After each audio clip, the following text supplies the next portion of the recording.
Bloomberg میں شائع ہونے والی ایک رپورٹ کے مطابق پاکستان کی بھارت کے خلاف جنگ میں برتری اور چین کے PL-15 میزائلز کی خاص طور پر ہندوستان کے طیارے تباہ کرنے میں بے حد کامیاب کارروائی کے نتیجے میں امریکہ کی انٹیلیجنس ایجنسیوں نے امریکی حکومت کو خبردار کیا ہے کہ اسے بھی اپنا میزائل پروگرام تیز کر دینا چاہیے، کیونکہ دنیا کے چھوٹے ترقی پذیر کمزور ملک پاکستان جیسے بھی میزائلوں کی دوڑ میں بہت آگے چلے گئے ہیں. جہاں ایران کے میزائلوں نے اسرائیل میں تھرتھلی مچا کر رکھ دی، اگرچہ وہ کوئی اتنی بڑی کامیابی تو نہیں سمیٹ سکے جتنی پاکستان نے سمیٹ لی، لیکن بہرحال ایک طرف ایران کے میزائل پروگرام نے اسرائیل کو ہلا کر رکھ دیا، جو اپنے آپ کو مکمل طور پر ناقابل تسخیر سمجھا کرتا تھا. اس میں ایران کے بے شمار میزائلوں نے تھوڑی ہی صحیح لیکن تباہی تو کی. اور دوسری طرف پاکستان نے، جو کہ خطے میں ہندوستان کی ہیجمنی سمجھی جاتی تھی، اس خطے میں رہتے ہوئے اور ہندوستان سے دشمنی ہوتے ہوئے اس کو اچھا خاصا اس کی ڈیفنس انسٹالیشنز کو تباہ کر کے رکھ دیا اپنے میزائلوں سے، جس کے متعلق ہم تو یہی کہتے ہیں کہ ہمارے اپنے جو لوکل ساختہ میزائلز ہیں، غوری، بابر، شاہین، ان کے ساتھ ہم نے تمام کارروائی کی ہے. لیکن انٹرنیشنل میڈیا اس بات کے پیچھے پڑا ہوا ہے کہ چین کے PL-15 میزائل تھے جو پاکستان نے اپنے طیاروں سے JF-17 تھنڈر سے اور دیگر جو چینی ساختہ اور پاکستان چائنا کے مشترکہ تیار کردہ طیارے ہیں ان سے ہم نے نشانہ بنایا انڈیا کے رافیل کو اور ان کو اڑا کر رکھ دیا. چنانچہ اب امریکہ بھی یہ سوچنے پر مجبور ہو گیا ہے کہ اگر پاکستان اور ایران جیسے ملک، خاص طور پر پاکستان جیسے ملک، میزائل دوڑ میں اتنے آگے چلے گئے ہیں تو اسے، چونکہ وہ ایک بڑی طاقت ہے، سپر پاور ہے اور بہت بڑا ملک ہے، ہمارا اس کا کوئی مقابلہ نہیں، تو اب اسے اپنے جو بھی اس کا میزائل پروگرام، جو کہ ظاہر ہے اس وقت بھی پاکستان سے بہت آگے ہے، کو مزید آگے لے جانا چاہیے، تاکہ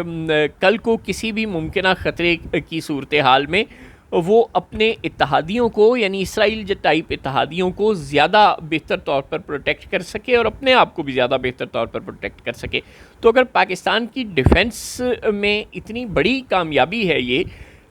کہ اس نے امریکہ تک کو سوچنے پر مجبور کر دیا کہ وہ اپنے ڈیفنس کو مزید مضبوط کرے، تو یقیناً air chief marshal Zaheer Ahmed Babar Sidhu اور ان کی پوری ٹیم بہت زیادہ مبارکباد کی مستحق ہے. یقیناً حکومت پاکستان کی تمام حکومتیں، چاہے وہ نواز شریف کی ہوں، ذوالفقار علی بھٹو کی، عمران خان کی، یا آصف زرداری کی، یا فیلڈ مارشل عاصم منیر کی، یا ضیاء الحق کی، ان تمام حکومتوں کو بہت زیادہ کریڈٹ جاتا ہے جنہوں نے پاکستان چین کی دوستی کو ہمیشہ مقدم رکھا، اور یہ اسی دوستی کا ثمر ہے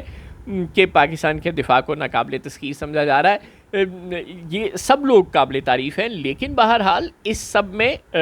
فیلڈ مارشل عاصم منیر کا کردار بہت کلیدی ہے. جنرل ظہیر بابر سدھو کا کردار، ایئر مارشل ظہیر بابر سدھو کا کردار بہت کلیدی ہے، جنہوں نے جنگ جیتی، اور ان دونوں حضرات نے واقعی پاکستان کا سر فخر سے بلند کر دیا ہے. ماضی کے تمام جو پرویز مشرف ٹائپ اور اشفاق پرویز کیانی ٹائپ اور جنرل باجوہ ٹائپ جو جرنیل آ رہے تھے جنہوں نے قوم کو دل برداشتہ کیا ہوا تھا، ان کے مقابلے میں ان دونوں لوگوں نے اور ان کے نیچے کام کرنے والی ایئر فورس اور آرمی کی پوری ٹیمز یقینی طور پر مبارکباد کی مستحق ہیں، جنہوں نے اپنی کامیابی سے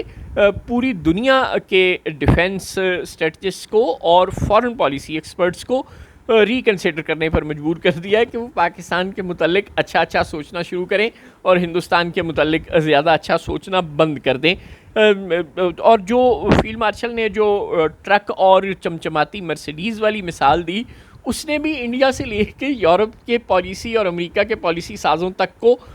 بہت سوچنے پر مجبور کر دیا ہے کہ پاکستان کہہ تو ٹھیک ہی رہا ہے. اور یقینی طور پر خارجہ امور میں بھی یہ فیلڈ مارشل کی بہت بڑی کامیابی ہے، جو وہ ڈونلڈ ٹرمپ سے لے کے اور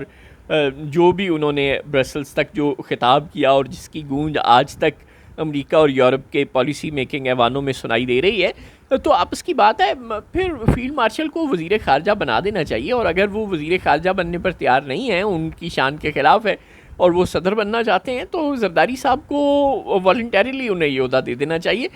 ہمیں تو پاکستان کا مفاد عزیز ہے نا، تو اگر ایک بندہ اپنی ڈیفنس حکمت عملی میں بھی بہترین ثابت کر چکا ہے اپنے آپ کو، اور فارن پالیسی میں بھی دنیا کے بڑے بڑے برج الٹا کر آیا ہے وہ امریکہ اور یورپ کے دورے سے. تو ہمیں اس کی صلاحیتوں سے فائدہ اٹھانا چاہیے. پاکستان میں آئین کی بالادستی تو پہلے بھی نہیں ہے، سویلین رول تو پہلے بھی نہیں ہے، جمہوریت تو پہلے بھی نہیں ہے، پارلیمنٹ تو پہلے بھی نہیں ہے، پپٹ ایوان ہے، جعلی اسمبلی ہے، جعلی حکومت ہے، جعلی مینڈیٹ ہے، سب کچھ جعلی ہے. تو ان کی جگہ جو شخص افیکٹو ہے اسے ہی لیگل کور دے کے صدارت کی کرسی پر بٹھا دیں. شاید اس سے پاکستان کی جو ڈپلومیٹک فرنٹ پر کامیابیاں ہیں ان میں کچھ اضافہ ہو جائے، اور ہمارے لیے کچھ ترقی کرنا اور ملک کے لیے باہر سے انویسٹمنٹ لانا زیادہ آسان ہو جائے. اگر قوم کے دلدر دور ہوتے ہیں، کوئی غربت کم ہوتی ہے، کوئی اچھے دوست امریکہ جیسے ہمارے شراکت دار، تجارتی شراکت دار بڑھ جاتے ہیں، تو کیا برائی ہے؟ سوچ لیں. میں تو کہتا ہوں زرداری صاحب بھی، اسحاق ڈار صاحب بھی، اور شہباز شریف صاحب بھی، کہ آپ سب لوگ اپنی اپنی کرسیاں فیلڈ مارشل صاحب کو پیش کر دیں، برائی کوئی نہیں ہے.